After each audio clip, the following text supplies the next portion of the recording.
Isaiah 14:24 through 32. I will ascend above the tops of the clouds. I will make myself like the Most High. But you are brought down to the realm of the dead, to the depths of the pit. Those who see you stare at you. They ponder your fate. Is this the man who shook the earth and made kingdoms tremble? The man who made the world a wilderness? Who overthrew its cities and would not let his captives go home? All the kings of the nations lie in state, each in his own tomb. But you are cast out of your tomb like a rejected branch. You are covered with the slain, with those pierced by the sword, those who descend to the stones of the pit.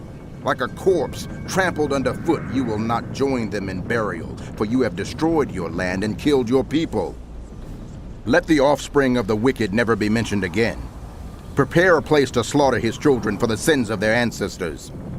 They are not to rise to inherit the land and cover the earth with their cities. I will rise up against them, declares the Lord Almighty. I will wipe out Babylon's name and survivors, her offspring and descendants, declares the Lord. I will turn her into a place for owls and into swampland. I will sweep her with the broom of destruction, declares the Lord Almighty. The Lord Almighty has sworn. Surely, as I have planned, so it will be, and as I have purposed, so it will happen. I will crush the Assyrian in my land. On my mountains I will trample him down. His yoke will be taken from my people, and his burden removed from their shoulders. This is the plan determined for the whole world. This is the hand stretched out over all nations. For the Lord Almighty has purposed, and who can thwart him? His hand is stretched out, and who can turn it back? This prophecy came in the year King Ahaz died.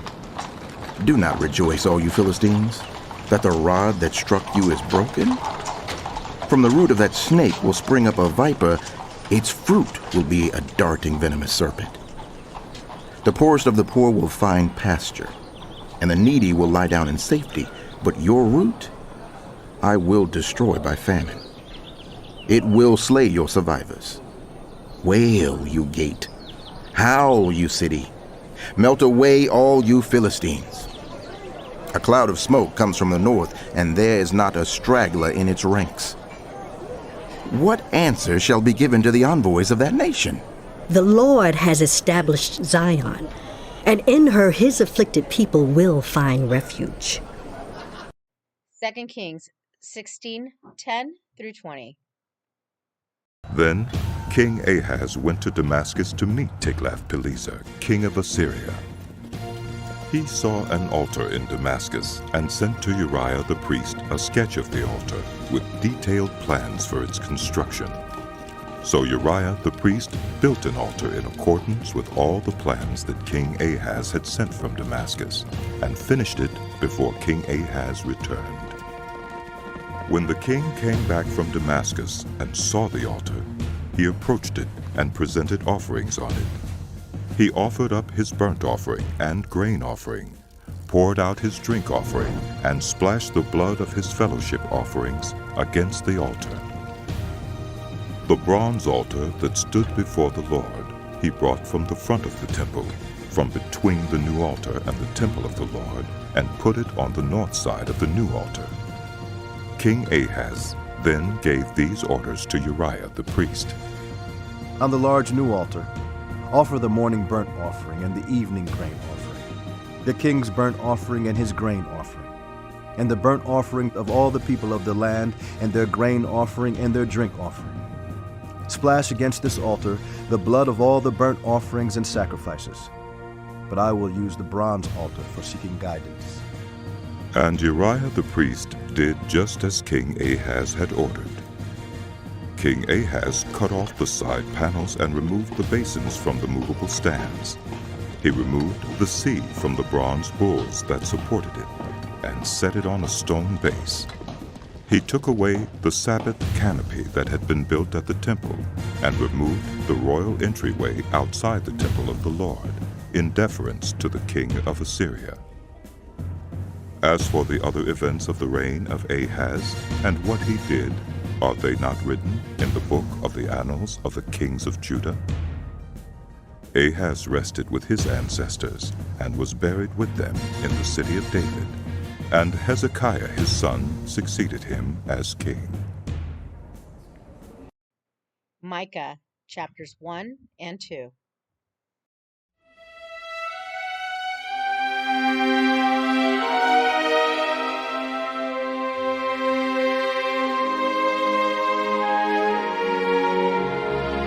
The book of Micah.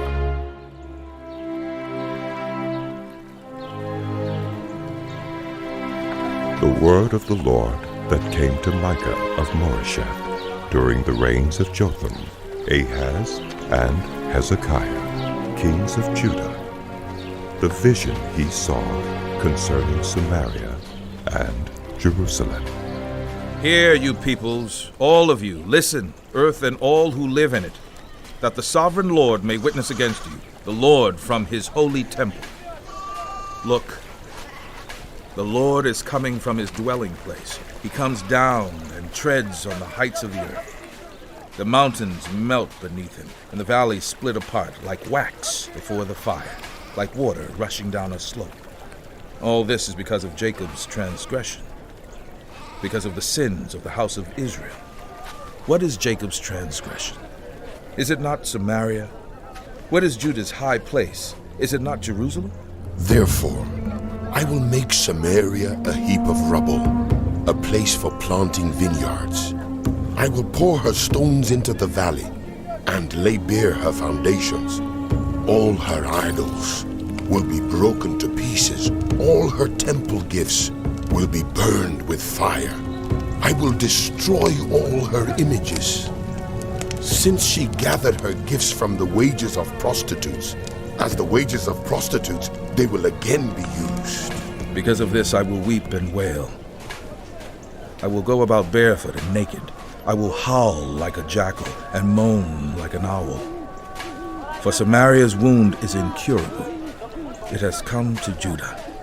It has reached the very gate of my people, even to Jerusalem itself. Tell it not in Gath. Weep not at all.